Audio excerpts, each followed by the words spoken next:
Hi, folks. So I'm going to be talking today about the effects of sexual and violent media.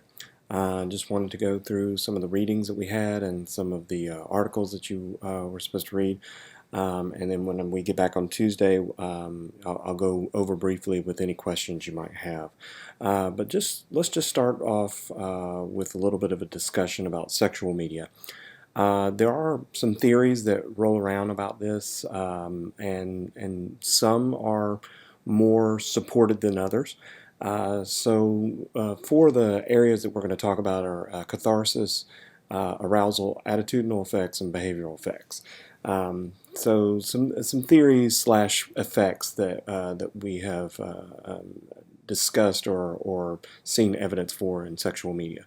So let's start with catharsis. This is a pretty controversial theory. So the idea behind catharsis is that watching sexual media will somehow purge or satisfy one's urges, and therefore you wouldn't need to um, seek out more, and that you would just get it out of your system, and then you're just kind of cleansed of the need for sexual media, sexual gratification, whatever.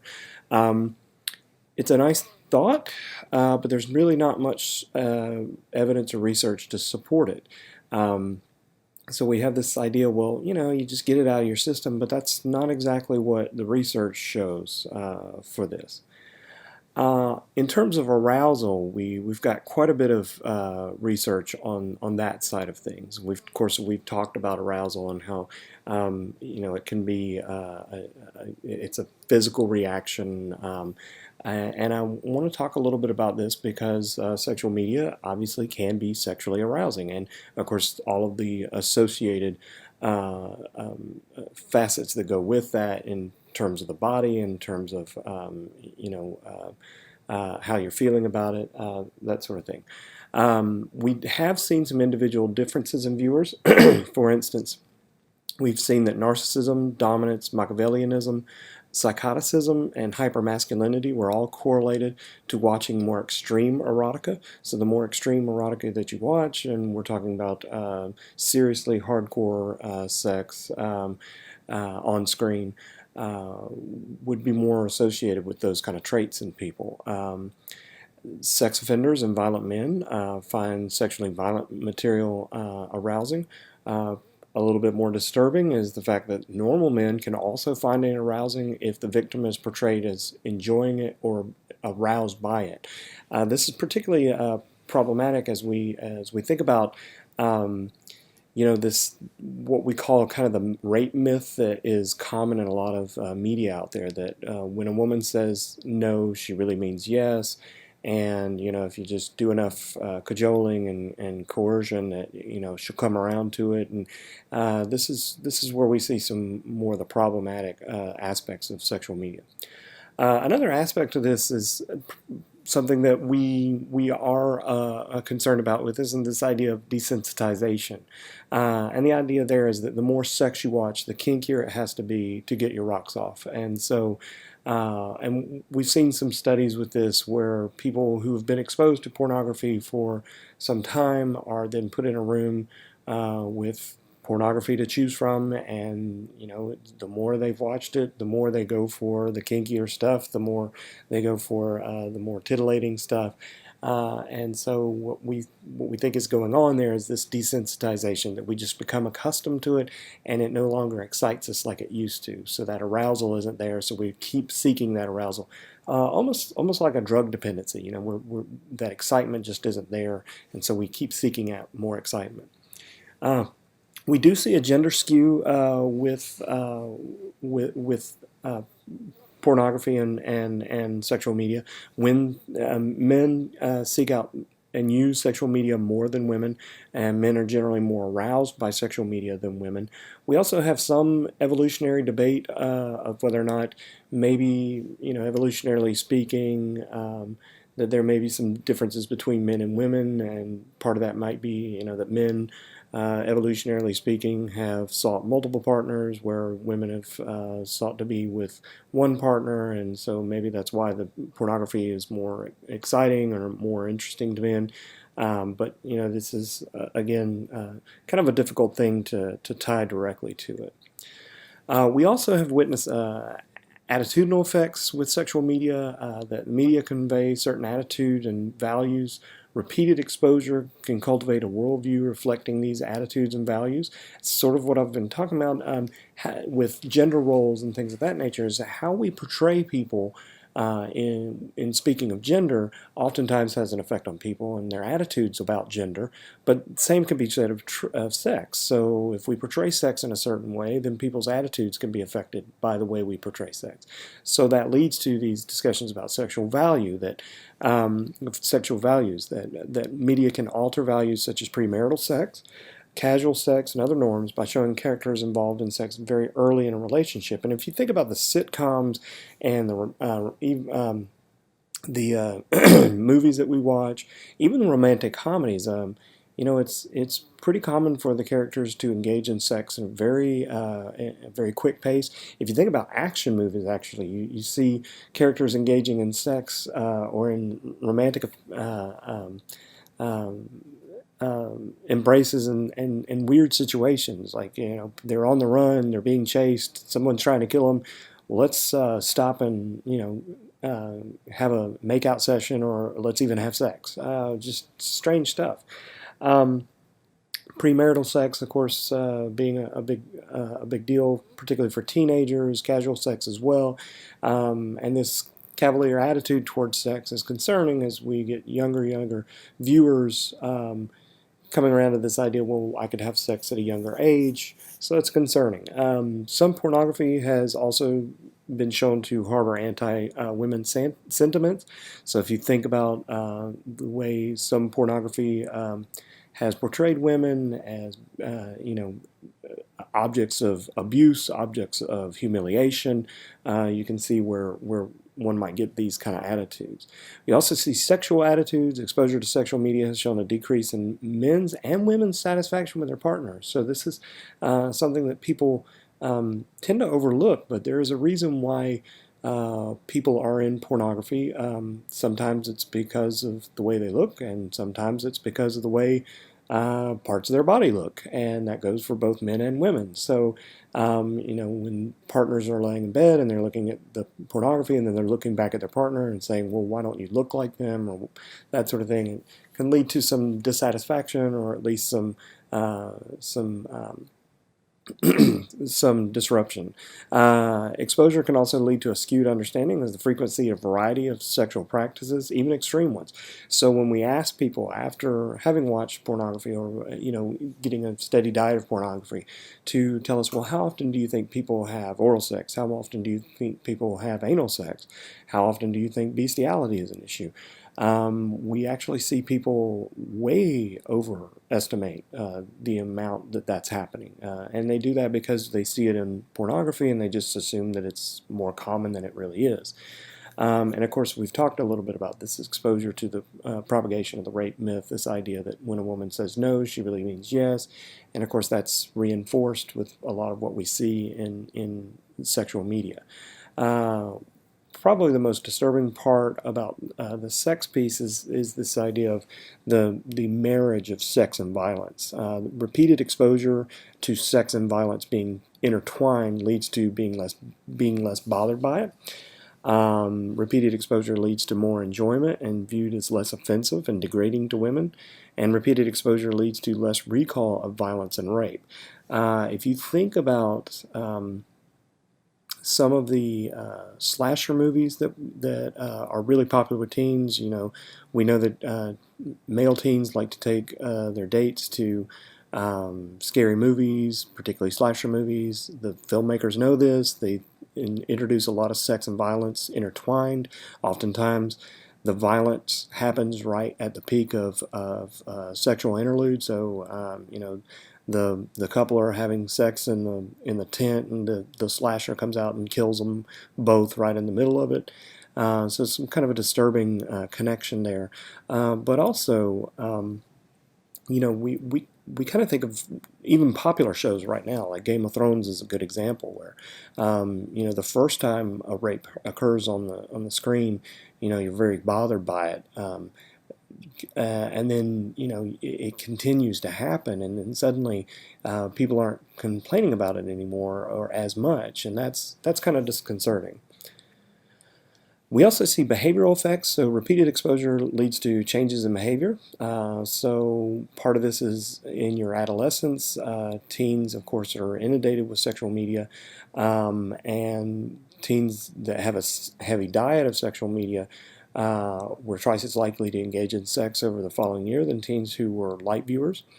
It can also teach some good behaviors like contraception use, although the use of condoms and pornography is pretty low. It can teach new behaviors, so sexual behavior is something that people can glean from sexual media. Media can teach new and sometimes unhealthy behaviors. And then, of course, there are novel ideas like cyber sex and online sex and sexting and all of those things. We also see a lot of disinhibition of known behaviors. So watching sexual media can validate certain sex acts and lower inhibitions to behaviors. So as I talked about before, if people are overestimating the occurrence of things like oral sex, anal sex, things like that, then it's also stands to reason that people are also going to be less inhibited to do those things as a result of that kind of diet of sexual media. So what are some things that we can do? Mitigation is something that we turn to try to help some of these issues. So men are positively affected by information that women are not responsible for sexual assault. And of course, that's been a big topic lately in academic circles, and how we talk about sexual assault, and oftentimes we put all the blame on the women, like, oh, look the way you dress, but really what we should be doing is turning the conversation to men and saying, you need to be responsible for your actions. You were the one doing the rape. You need to not do that. Media literacy on rape myth has reduced desensitization to it. So understanding that, when a woman says no, she really does mean no, and that should be treated as final, but that's not how we put it in the media, and so we should be bothered by that. We also see, pre-warnings and debriefings can undo some of the negative effects of sexual media and move attitudes to a less antisocial position than they were before viewing the material. So just talking with people about it, talking with them before they see something, talking with them after they see something, and really talking with people about that can really help people. And of course, children can always benefit from parental mediation. And I think sometimes parents forget that children are pretty savvy with the internet, and children find their way to sexual media pretty easily, and so having conversations about that, getting involved with your children and making sure that that this isn't becoming a problem for them is really important. So I ask you to read some of the articles. Collins et al.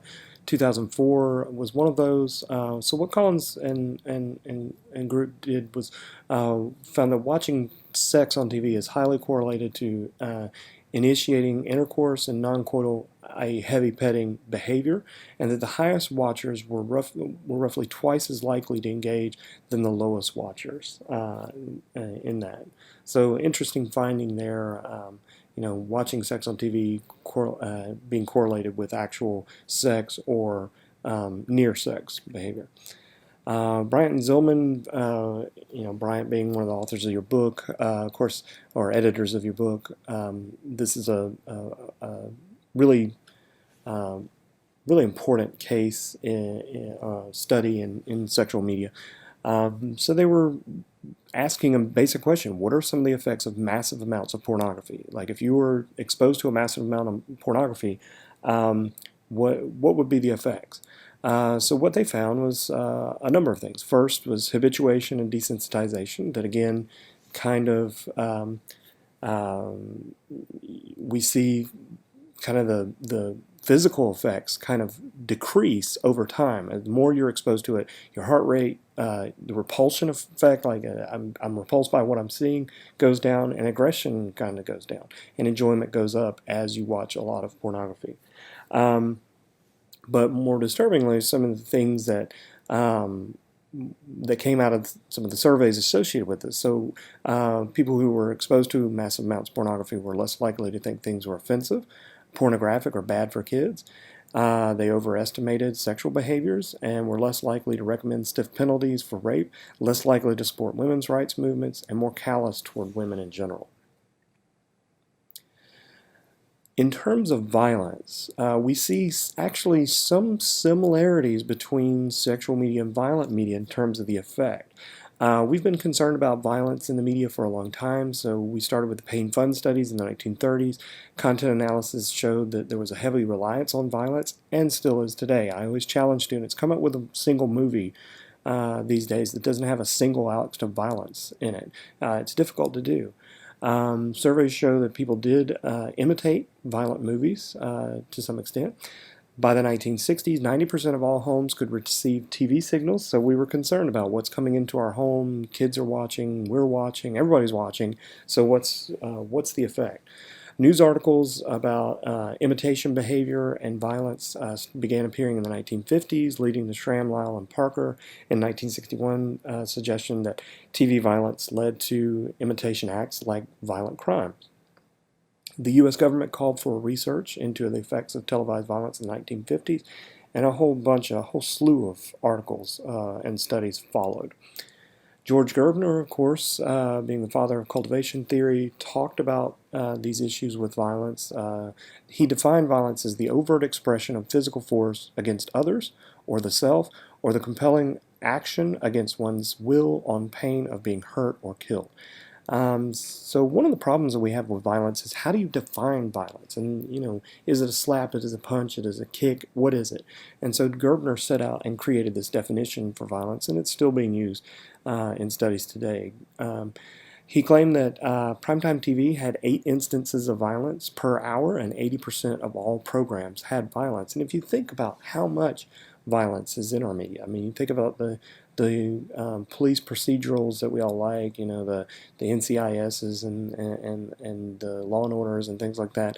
But even, going so far as to talk about the action movies and, of course, Walking Dead and Game of Thrones and shows like that are rife with violence. So we also look at Bandura as well. So we look at cultivation theory. We also look at Bandura's studies, the social learning theory, social cognitive theory. You think about the Bobo doll experiments that we talked about, where kids watched an actor beat up on a Bobo doll, and then were put in a room with a Bobo doll, and they imitated that behavior, the monkey see, monkey do kind of thing, and they watched the behavior and they did the same thing. Of course, there were some problems with the Bobo doll experiment, because what else do you do with the Bobo doll? But there were many other experiments like that where we saw kids imitate the behavior that they had seen by models. So here are the problems with violence. So more than 1,000 studies have shown a relationship between media violence and aggressive behavior in some children. And that is a concern that we have. This steady diet of violent media leads to more aggressive tendencies. Note though that it doesn't say there is a direct link, a correlation, a 1-to-1 ratio between media violence and violence. And that is a subject of a lot of controversy. When we say aggressive behavior, we're not saying that you're being violent, we're saying you're being aggressive. And those two, while violence is the ultimate expression of aggression, it's not the same thing. So media violence can legitimize violence as a means of solving problems. So how do the good guys solve their problems in the movies?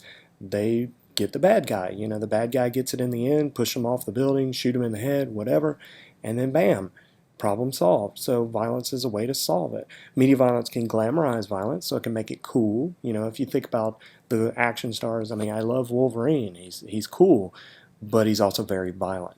Media violence can trivialize violence. I mean, after a while, you're looking, and Gerbner, of course, was talking about this with action movies. I mean, the first couple of movies, 4 or 5 dead people. The next movie, the sequel, dozens of dead people, and by the time we get to the third one, it's hundreds of dead bodies.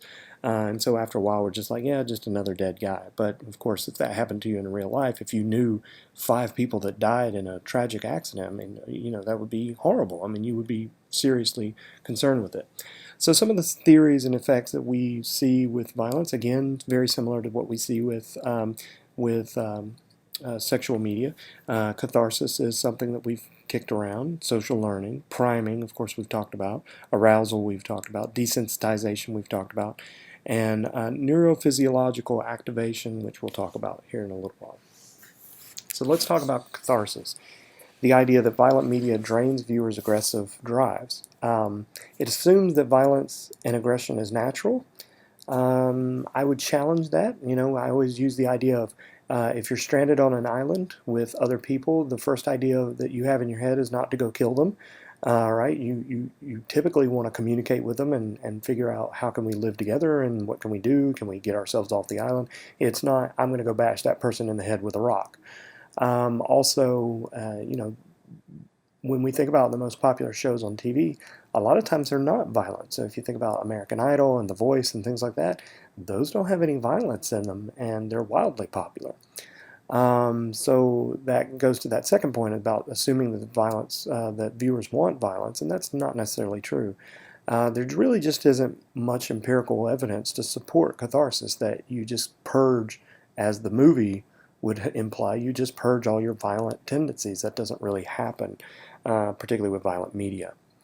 Social learning, media characters serve as models for aggressive behavior. So depending on if these characters are rewarded or punished, viewers can imitate what they see. And certainly, the more times that they're rewarded for what they do, the more likely someone would be to imitate that behavior. What they don't see is, like, if you punch somebody in the bar, you're going to get arrested. If you even if you're a police officer and you shoot somebody, there is tons of paperwork. There's an investigation. It doesn't just end with the bad guy getting it at the end. Priming, of course, we've talked about frequently, but media violence can trigger aggressive thoughts and behavior in people, and so that's where we see kind of priming pop up in violence. Arousal, media violence can be arousal. It can make you angry, and that, of course, can be redirected elsewhere in that excitation transfer that we've talked about. Desensitization, much like with sex, media violence just stops bothering us after a while. After having seen it so much, we just kind of, get over it. And so, if you think about how violence in the media has been portrayed over time, in the 50s, someone gets shot, they fall off their horse, and that's about the end of it, And then we get into the 70s, and you Dirty Harry movies, and we get a little bit more violent, but still kind of hokey by today's standards. 80s, we get the Rambo movies and things like that. Lots more violence, people blowing up, stuff like that. To where we are today, and I'm watching NCIS, and somebody's been, or CSI, and somebody's been rolled over with a steamroller, or I'm watching Walking Dead, and somebody gets beaten, their head gets bashed in with a bat, and it's gotten everybody talking about it.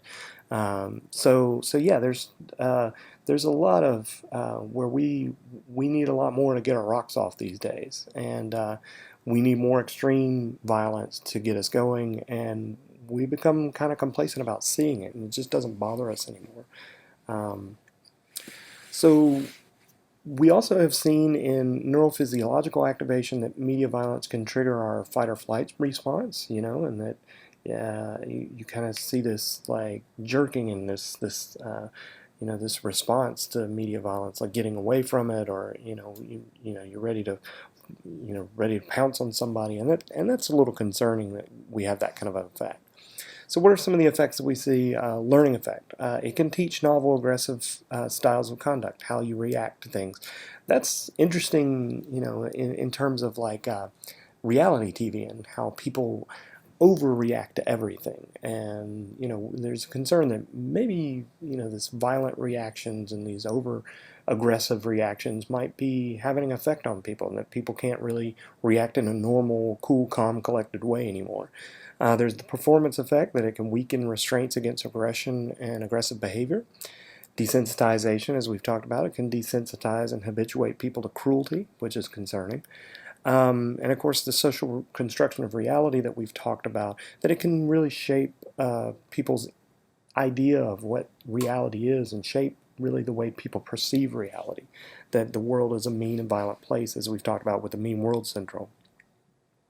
So I did have you read some articles. Bushman and Anderson in 2001, pretty big study. They did meta-analysis from 75 to 2000, found a low correlation across multiple studies between media portrayals of violence and aggressive behavior. They also found that media coverage of this linkage was weak. They attribute this breakdown between the media coverage and what science has found is, that maybe the news has some vested interest, that, they don't want to bite the hand that feeds them. Lots of movies and lots of production companies pay for advertising, things like that. A misapplied fairness doctrine that we're trying to be fair to all sides, and by doing that, we're actually equating the naysayers to what science has found, similar to the argument that we see with global warming. And of course, failure of the research community to effectively argue their case that look, we have real science, and this is something that you shouldn't ignore.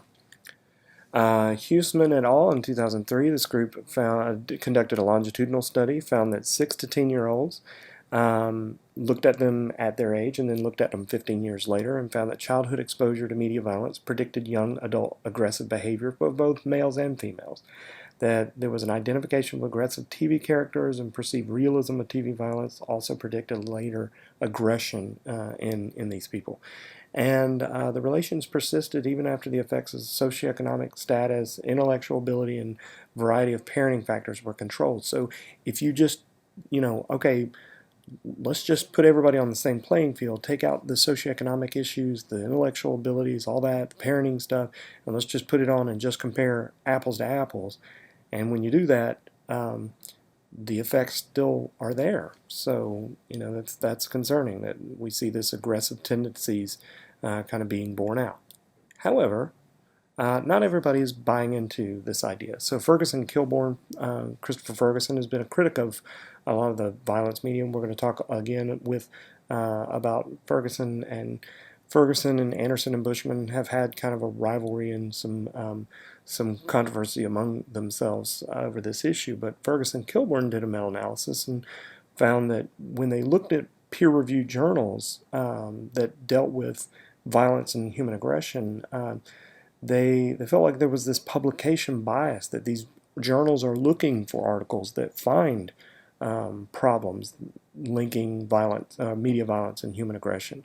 And so what they did is they actually did a meta-analysis, and which is, by the way, a meta-analysis, I don't remember if I told you, is basically an analysis of analyses. So you take a whole bunch of studies, and what's the overall feeling? What do we get out of all of them? Using statistical methods. So they adjusted statistically for the effect sizes and used that publication bias as a factor for adjusting the effect sizes. Once they adjusted for those so-called publication biases, they found that the relationship between media violence and human aggression disappeared. So not everybody is on board with this idea of media violence relates to human aggression. But there is a lot of research out there that does show that. So I just want to let you know that not everybody's on board with this. However, the vast majority of research out there does show a connection between media violence and aggression. Understand, though, as I said, this is not a one-to-one ratio. This does not mean that media violence equates to real-world violence. And that's really an important distinction that I need you to get out of this. So, make sure that you're reading, make sure you're following along. We'll have a little discussion on Tuesday with any questions that you might have, and we'll see you then.